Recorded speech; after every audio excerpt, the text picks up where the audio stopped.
kami lagi di Udas, Pusat Artefak dan Sejarah Jambi. Jadi ikuti vlog kami ya.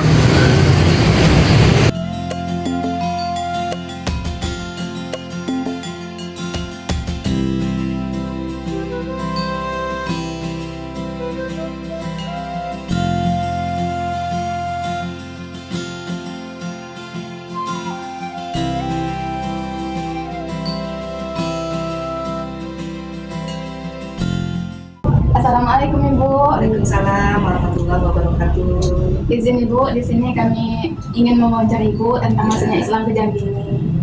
Nah, jadi mohon Ibu bisa untuk meluangkan waktunya untuk wawancara ini. Sebelumnya boleh Ibu memperkenalkan diri dulu? Nama saya orang menyebutnya Via Diki ya. Saya lahir di Jambi, kemudian besar di Jambi, cuman pendidikan atau apa banyak keluar gitu ya. Dalam hal ini kalau pendidikan secara spesifik untuk sejarah tuh mungkin enggak lah. Cuma saya memang peminat sejarah gitu. Saya dulu alumni dari Universitas IFET Semarang, jurusan humaniora, kemudian di Universitas Prince of Songkla di Thailand. Itu saya ngambilnya filologi sastra Melayu gitu kan. Kemudian saya selaku pendiri Pusat Data Artefak dan Sejarah Jambi, Nusantara Jambi gitu. Kalau mengenai penelitian atau kajian sejarah ini sudah sejak tahun 2013 sudah mulai menggali, kemudian sampai saat ini sampailah mendirikan sebuah lembaga yang namanya tadi itu UDAS ya, singkatan dari Pusat Data Artefak dan Sejarah Nusantara Jambi gitu.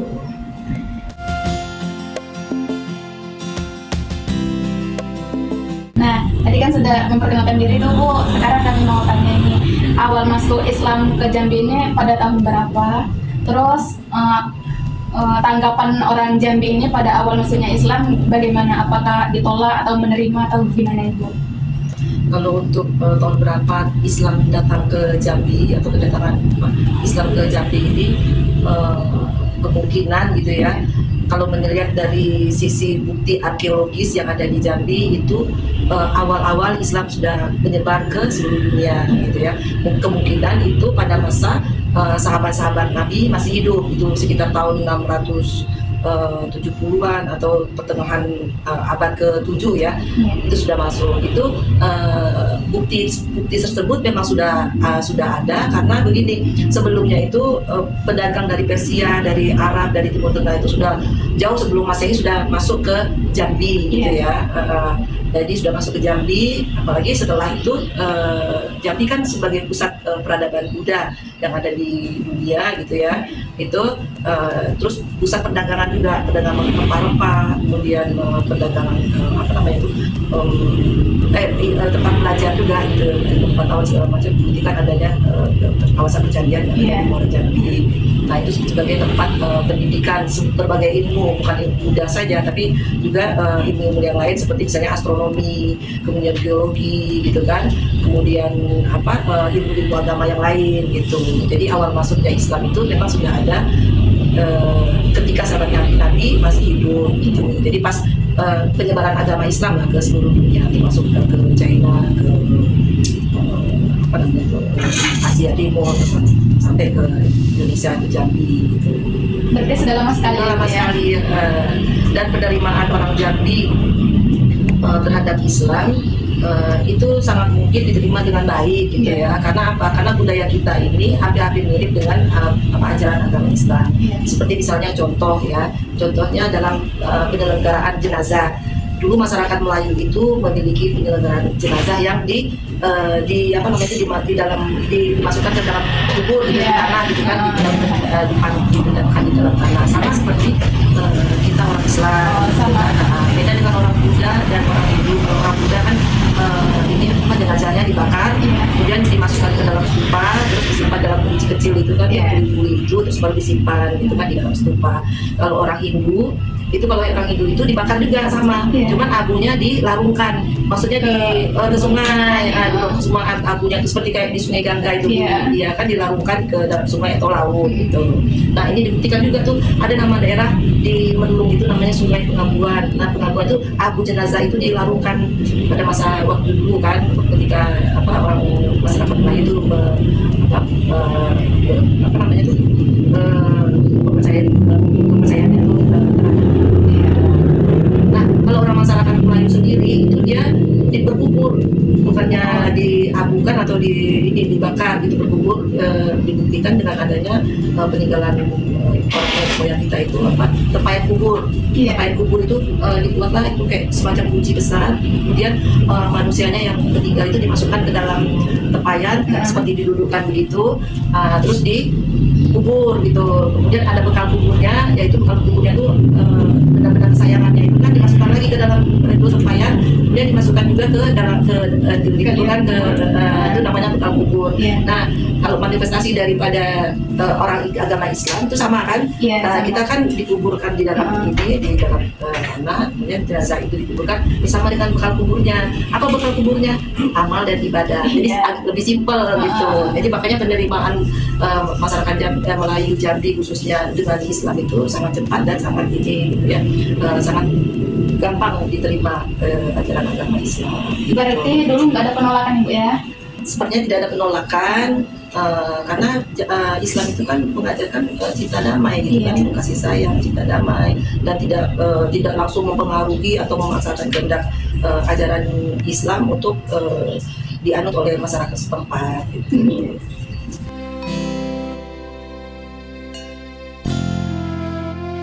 Baik, terima kasih Ibu atas penjelasannya tadi tentang bagaimana awalnya masuk Islam ke Jambi. Nah sekarang ada pertanyaan lain Ibu. Bagaimana, maksudnya apa sih tokoh-tokoh penting yang berperan dalam proses penyebaran Islam di Jambi ini? Pertanyaan yang bagus dari anak-anak seperti Ibu ya. Jadi tokoh-tokoh Islam yang berpengaruh, yang dapat berpengaruh dalam penyebaran agama Islam yang ada di Jambi itu sebenarnya banyak ya. Banyak, mulai dari tahun 718 itu, kalau saya menyimpulkan bahwa 718 itu kan ada namanya Raja Melayu bernama Sriwijaya. Itu kalau dalam sejarah umumnya kan menyebutkan itu raja dari Sriwijaya gitu ya. Tapi pada kenyataannya kalau kita lihat dari bukti-bukti arkeologis yang ada di Jambi itu lebih mengarah bahwa Sriwijaya itu berada di Jambi gitu ya. Nah itu satu tokoh yang sangat penting. Dan pada tahun 718 itu Sri Indrawarman pernah menulis surat ke Bani Umayyah kalau nggak salah ya, dan Bani Umayyah itu menyebutkan bahwa dia ingin sekali mempelajari agama Islam karena banyaknya pedagang-pedagang yang ada yang datang ke Jambi itu mulai dari Persia, dari Timur Tengah, itu orangnya beragama Islam, dan ada juga suatu kampung yang di situ notabene orangnya orang Islam semua, suatu kampung yang ada di ini ya, yang ada di kerajaan Melayu tersebut. Nah jadi beliau ingin mempelajari agama Islam, bukan berarti dia masuk Islam dah gitu. Waktu itu pada masa itu kan masih Hindu Buddha kan. Nah itu pada tahun 2018 itu mengirimkan surat kepada untuk minta mengirimkan semacam ulama lah ya, ulama atau nabi atau apa gitu kan. Itu untuk berburu untuk mempelajari agama Islam itu sebenarnya seperti apa sih gitu. Karena banyaknya pedagang-pedagang dan adanya perkampungan di tanah Melayu yang beragama Islam. Nah itulah, itu pertama awalnya gitu. Dan kemudian tahun berapa kemudian ada tahun 900 sekian itu kronik Cina dinasti Song itu menyebutkan ada orang kerajaan Melayu itu mengirimkan utusannya bernama Samsudin dan Ali. Samsudin dan Ali itu kan memang ciri dari nama orang Islam kan, artinya orang Islam dalam apa namanya itu tatanan kerajaan Melayu yang Hindu Buddha itu sudah ada di dalam struktur organisasi kerajaan, sistem pemerintahan kerajaan gitu. Itu tahun 900 sekian. Nah pada tahun waktu itu kan Hindu Buddha menjadi agama resmi lah ya di tanah Jambi gitu. Nah pada tahun 1347 misalnya itu kan ada namanya undang-undang Didi Sarasamucaya atau yang kita kenal dengan undang-undang kitab undang-undang Tanjung Tanah yang ada di Kerinci. Nah itu kan yang ditulis oleh Kuja Ali ini kan Muslim ya, Muslim yang keturunan India. Dia menuliskan undang-undang tersebut di hadapan Raja Damasraya di Paseban. Yang di Paseban itu di Tembo, daerah Tembo itu, daerah Tujuh Koto Ilir itu ada namanya daerah Paseban. Itu untuk rakyat yang ada di Kerinci. Gitu. Kuja Ali tersebut kan Islam ya, itu kan tidak ada nama-nama apa, namanya Ali atau apa gitu. Itu yang kedua. Yang ketiga, agama Islam resmi dianut oleh kerajaan Jambi itu eranya kayu hitam tahun 1500 sampai 1515. Nah di situ kalau menurut legendanya Kayu Hitam menyebutkan bahwa Islam adalah Melayu adalah Islam. Artinya Melayu itu harus Islam, dan Islam pasti orang Melayu pasti Islam gitu. Kalau bukan Islam berarti bukan Islam berarti bukan orang Melayu. Dua dari Melayu itu sumpah dari Kayu Hitam. Nah semenjak Kayu Hitam membuat sumpahnya terhadap bumi Jambi bahwa Islam adalah Melayu dan Melayu adalah Islam, sejak masa itu Islam menjadi agama resmi untuk kerajaan Jambi. Itu ada tokoh-tokohnya tuh ya. Kemudian ada lagi misalnya tokoh yang sangat penting juga dalam apa namanya itu penyebaran dan keyakinan masyarakat Jambi terhadap Islam itu adalah tokoh Sultan Kiai Gede. Nah, beliau memang merupakan Sultan Jambi yang keberapa tuh, kalau dari Sultan Jambi kan mulai kan dari Sultan Abdul Kahar, kemudian anaknya Sultan Abdul Jalil, lalu anaknya lagi Sultan Abdul Muhi. Nah ini Sultan Kiai Gede berarti generasi keempat dari Sultan Abdul Kahar, Sultan yang pertama di Jambi ya.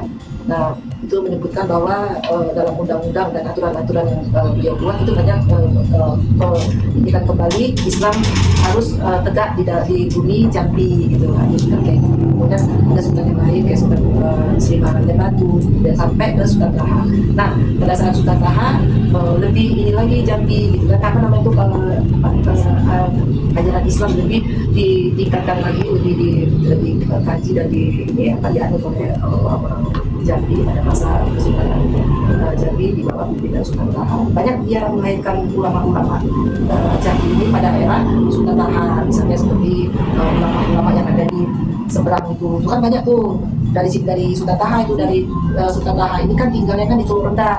Ada orang menyebutkan bahwa Sultan Taha tinggalnya di Tanah Garu. Ternyata kalau kita lihat di peta tahun 1877 ada petanya tuh. Itu petanya tuh ternyata Sultan Taha tinggalnya di Teluk Rendah, daerah apa namanya itu Tembo Ilir ya. Nah di situ disebutkan itu dalam catatan Ofusen itu tahun 1890-an menyebutkan bahwa Sultan Taha tinggal di Teluk Rendah, kemudian dekat pagarnya ada pagar terbuat dari kayu kemudian dekat dengan masjid. Nah, di sanalah dia mengajarkan atau mengumpulkan para ulama-ulama untuk mengkaji Islam secara intensif atau fokus ke pendidikan ke Islam, ke agama gitu, religi. Nah banyak lahir itu ulama-ulama Jambi di seberang itu kan asalnya dari Teluk Rendah itu pada era Sultan Taha. Sultan Taha yang jadi nama kampus kita ya? Iya. Saifuddin Jambi. Nah ya itulah Sultan terakhir Jambi kan dia memerintah tuh tahun 854 sampai 1904 ketika dia ditembak terus ini itu meninggal. Itu kan pintu Sultan Taha. Iya. Sama tadi. Jalan-jalan.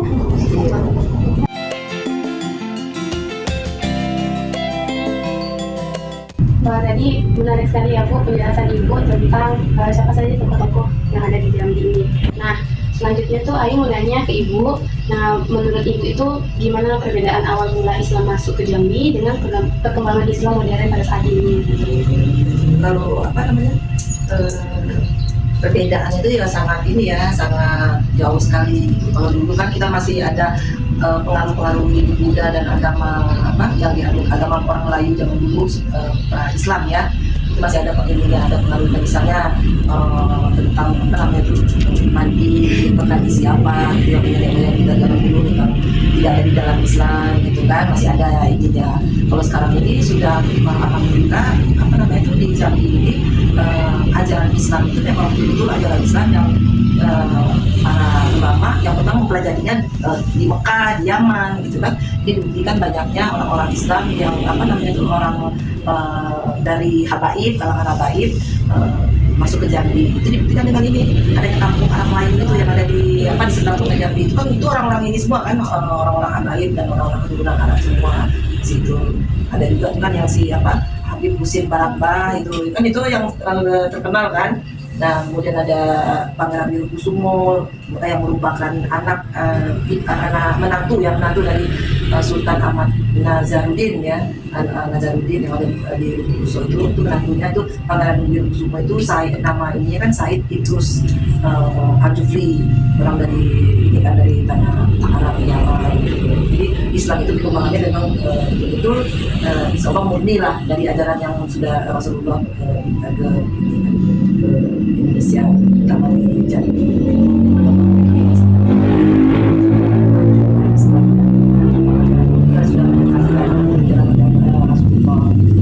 Kalau dulu kan masih ada ajaran-ajaran Hindu gitu, walaupun sampai sekarang mungkin masih ada juga, misalnya yang di kosong-kosong itu kan masih ada. Kita kasih semangatnya yang 2 hari kalau orang lain karena itu tradisi nenek moyang kita zaman dahulu kan, dan kalau dalam Islam kan nggak ada, tapi tradisi itu masih sampai sekarang kan masih di ini, tapi sudah jarang juga kan dikerjakan oleh masyarakat Jambi yang paham dengan Islam ya, kafah lah gitu.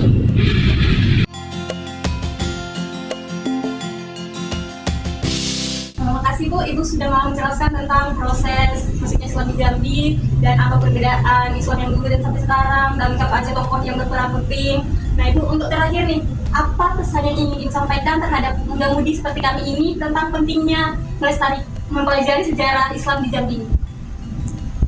Pentingnya belajar sejarah ini, mengetahui lah ya sebenarnya secara umum ya, penting sekali itu, karena dengan kita mempelajari dan mengetahui sejarah Islam yang ada di Jambi ini, dan meningkatkan rasa percaya diri kita sebagai generasi muda yang mencintai sejarah, budaya dan agama leluhur ya. Karena kan kita dari kecil, orang Melayu kan, kamu kan dari kecil kan sudah memang Islam tulen kan, dari nenek buyut kita lebih atas lagi itu kan, nggak tahu lagi macam yang agamanya Hindu dan Islam itu kan.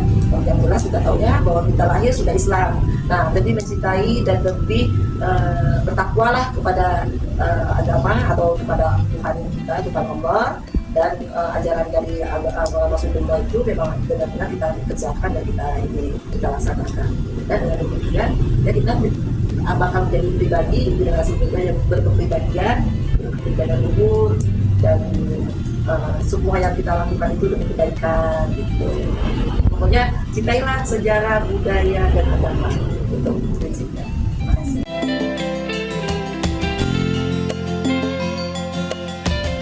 Halo semuanya, sekian vlog kita hari ini. Semoga bermanfaat untuk teman-teman semua ya. Sampai jumpa. Dadah.